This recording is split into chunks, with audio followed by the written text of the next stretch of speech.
주님께서 여러분과 함께 마테오가 전한 거룩한 복음입니다.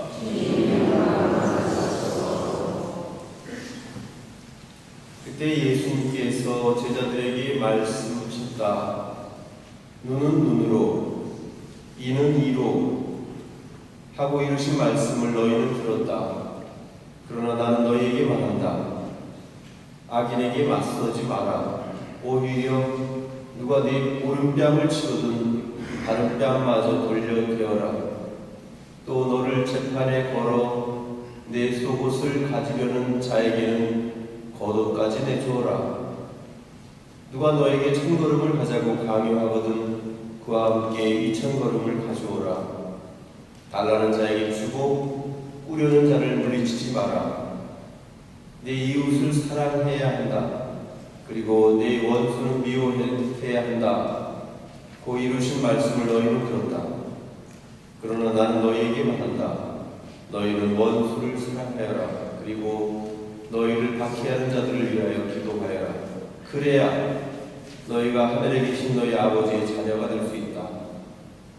그분께서는 악인에게나 선인에게나 당신의 해가 떠오르시게 하시고 의로운 이에게나 불의한 이에게나 비를 내려주신다. 사실 너희가 자기를 사랑하는 이들만 사랑한다면 무슨 상을 받겠느냐? 그것은 세리들도 하지 않느냐? 그리고 너희가 자기 형제들에게만 인사한다면 너희가 남보다 잘하는 것이 무엇이겠느냐? 그런 것은 다른 민족 사람들도 하지 않느냐? 그러므로 하늘에 너희 아버지께서 완전하신 것처럼 너희도 완전한 사람이 되어야 한다.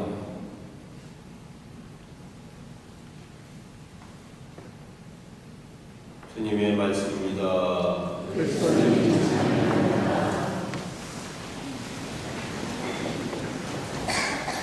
삼위의 주님, 오른뺨을 때리는 사람에게 다른 뺨마저 내어주고 속옷을 달라는 사람들한테 겉옷까지 벗어주어라. 또 천리를 가져온 사람에게 2000리를 같이 가져오라. 원수를 사랑하고 박해하는 사람들을 위해서 기도해주어라. 오늘의 복음 말씀은 정말 우리가 행동하기에는, 우리가 실천하기에는 너무나 힘들고 벅찬 그런 계명인 것 같습니다. 아무리 그래도 그렇지 이건 좀 실현 불가능한 그런 말씀처럼 들립니다. 우리가 무슨 부처님 가운데 통학도 아닌데 어떻게 그렇게 할 수 있을까? 사실은 지금 당장 가까이 있는 부모도 제대로 섬기지 못하고 또 형제들 간에도 이웃 안에서도 사랑을 제대로 실천하지 못하는데 원수까지도 사랑해야 한다는 이 말씀은 너무나 부담스러운 말씀으로 들립니다. 그래서 도대체 엄두가 잘 나지 않는데 그렇다고 해서 이건 나하고는 해당 사항이 없는 말씀이니까 한쪽 귀로 듣고 한쪽 귀로 흘리면 되겠다. 그렇게 또 생각해 버릴 수도 없는 그런 말씀입니다. 참 좋은 말씀이긴 한데 현실적으로 내가 겪고 있는 또 내가 실제로 하고 있는 입장에서 본다면 너무나 힘들고 어려운 그런 말씀이 될 수밖에 없습니다. 그러나 우리가 그럼에도 불구하고 주님의 이 말씀을 지켜야 하는 까닭은 그래야 너희가 하늘에 계신 아버지의 자녀가 될 수 있다는 이 말씀 때문에 그렇습니다. 다른 사람은 몰라도 하느님의 자녀인 우리는 어쩌면 진심으로 진정으로 하느님의 자녀가 되기 위해서는 우리가 싫든 좋든 또 그 일이 힘들건 어렵건 간에 그분의 말씀을 따라서 그 사랑의 계명을 실천해야 하는 것이 당연한 그리스도교 신자의 의무입니다. 물론 이러한 계명들을 쉽게 지킬 수 없기 때문에 너무 부담스럽게만 느끼는 것은 사실입니다. 나는 과연 누가 내 오른뺨을 때리면 다른 뺨마저도 내어놓을 수 있을까? 저 스스로도 그런 생각을 해보니까 참 난감한 생각이 들었습니다. 누군가가 나는 아무 잘못도 없는데 거기에 대해서 잘못했다고 비난을 하고 욕을 하고 그렇게 할 때 과연 그런 것까지도 내가 받아들이고 그것을 사랑하고 감싸 안을 수 있을까? 그런 생각을 할 때 참 힘들다는 생각을 했습니다. 남들은 그랬으면 좋겠지만 나는 적어도 참 그렇게 하기가 힘들다. 그런 생각이 드는 것이 사실입니다. 그렇지만 이런 계명들이 불가능한 것은 아닙니다. 왜냐하면 우리가 아는 바와 같이 예수님께서는 몸소 이러한 모범을 보여주셨기 때문에 그렇습니다.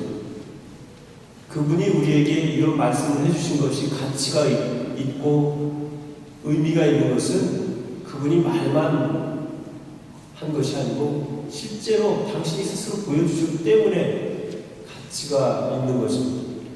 우리가 알다시피 예수님께서는 12명의 제자 중에 그렇게 애지중지해서 키운 제자 중에도 당신을 배반했지만 그 배반한 제자마저도 용서하시는 그런 모습을 보였습니다. 뿐만 아니라 자신을 때리고 십자가에 매달고 그런 그야말로 원수 중에도 원수 같은 그런 사람을 향해서도 주님, 저들이 지금 자신들이 하는 일이 무엇인지 잘 모릅니다. 저들을 용서해 주십시오 하고 기도했습니다. 이건 그냥 한번 멋있으라고 흉내내는 이야기가 아니에요. 남한테 멋있어 보이기 위해서 하는 이야기가 아니에요.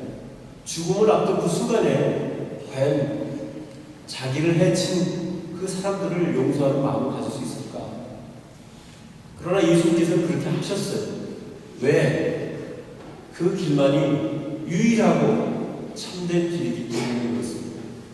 원수를 원수로 갚으면 당장 인간적인 마음에서는 속이 시원할지도 모르겠습니다. 그러나 돌아서서 다시 생각해보면 그것은 진정한 복수가 될 수 없습니다. 오히려 진정한 복수라고 한다면 원수를 사랑으로 갚았을 때 그것이 더 큰 빛나는 복수가 될 것입니다. 그리고 거기에 대한 최종적인 결판은 판결은 하나님께서 직접 해주시는 겁니다. 우리 인간이 인간을 향해서 복수를 해서는 안 됩니다. 복수는 오히려 하나님께 모든 걸 맡기고 나는 오직 이러나 저러나 사랑을 실천해야 하는 것이 바로 우리의 사명이고 또 우리가 해야 할 일입니다. 요한복음 13장 34절에서 35절에는 이런 말씀이 나옵니다. 너희에게 새 계명을 준다. 너희는 서로 사랑하여라. 내가 너희를 사랑한 것처럼 너희도 서로 사랑하여라. 너희가 서로 사랑하면 모든 사람이 그것을 보고 너희가 내 제자라는 것을 알게 될 것이다. 물론 우리의 현실과는 다소 동떨어진 감이 있는 그런 말씀이지만 너무나도 분명한 것은 어떤 이유도 어떤 변명도 필요 없는 것입니다. 예수님께서 보여주신 것처럼 우리도 그렇게 사랑해야 하는 것입니다. 물론 이 세상을 살고 있는 나는 천사도 아니고 또 하루도 죄를 짓지 않고는 살 수 없는 그런 부족하고 나약한 우리 자신입니다. 또 누군가 마음에 안 맞는 사람이 있을 수도 있고 또 때로는 우리 마음을 아프게 하고 또 우리 마음에 치명적인 상처를 주는 사람들도 있을 수 있습니다. 더 나아가서는 정신적으로나 물질적으로 큰 손해를 끼치는 사람들도 있을 수 있습니다. 그래서 분노의 마음, 미워하는 마음이 있을 수도 있는 것이 우리의 현실입니다. 그렇다면 과연 이런 사람들마저도 진심으로 사랑할 수 있을까? 쉽진 않은 이야기지만 예수님께서는 그 해답을 주십니다. 너희가 자기를 사랑하는 이들만 사랑한다면 무슨 상을 받겠느냐? 그것은 세리들도 하지 않느냐? 너희가 자기 형제들에게만 인사한다면 너희가 나보다 잘하는 것이 무엇이겠느냐? 그런 것은 다른 민족들도 하지 않느냐? 하늘에 계신 너희 아버지께서 완전하신 것처럼 너희도 완전한 사람이 되어야 한다. 현실적으로 보면 미운 사람은 한없이 믿기만 보이고 싫은 사람은 정말 하나부터 열까지 다 싫은데, 그런데 그 사람이 바로 내 눈앞에 있는데 분노의 마음이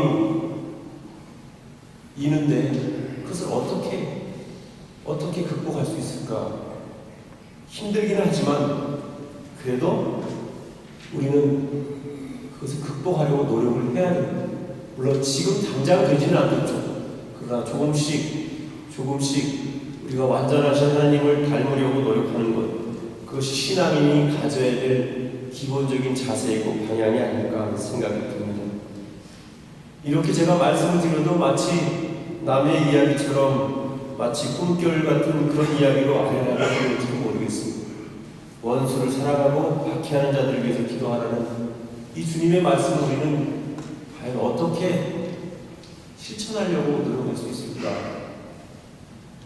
인간적으로 힘들긴 하지만 용기를 내고 조금씩 그것을 실천해 나가야 할 겁니다. 왜냐하면 예수님께서 우리에게 원하시는 것은 그냥 나약하고 부족한 채로의 내 마음대로의 그런 내가 아니고, 아버지께서 완전하신 것처럼 우리도 완전해지길 바라는 그런 예수님이시기 때문에 그렇습니다. 어쩌면 우리가 세상을 끝내는 그 순간까지도 완전해질 수는 없을지 모르겠습니다. 늘 우리는 조그만 일에도 상심하고 조그만 남의 말에도 상처를 받고, 그래서 밉고 분노의 마음이 계속일지도 모르겠습니다. 그렇지만 그런 마음을 당연한 것이냐 받아들이지 말고 정말 예수님께서 우리에게 보여주신 그 마음을 담도록 노력해야 하는 것입니다. 지금 당장 완전하지는 않지만 완전한 사람이 되려고 노력을 해야 됩니다. 그리고 이 세상을 떠나는 날 주님을 만나게 되었을 때 우리는 비로소 완전한 사람이 되어 있음을 우리가 깨달을 수 있게 될 것입니다. 오늘 주님께서 우리에게 들려주시는 이 말씀, 우리가 하늘에 계신 그 아버지의 자녀가 될 수 있도록 주님께서 우리에게 내려주신 이 어쩌면 짐이 될 수도 있고 십자가가 될 수도 있고 고통스러운 순간이 될 수도 있지만, 이 말씀을 우리가 현실에서 지금 당장 실천해 나가도록 노력하는 것이 바로 신앙인의 기본적인 자세라는 사실을 기억하면서 여러분의 마음속에 떠오르는 그 많은 미움의 대상들, 분노의 대상들, 그런 모든 사람들을 용서하기 위한 그 마음의 준비를 갖추고 또 하나하나 조금씩 실천해 나가도록 해야 하겠습니다.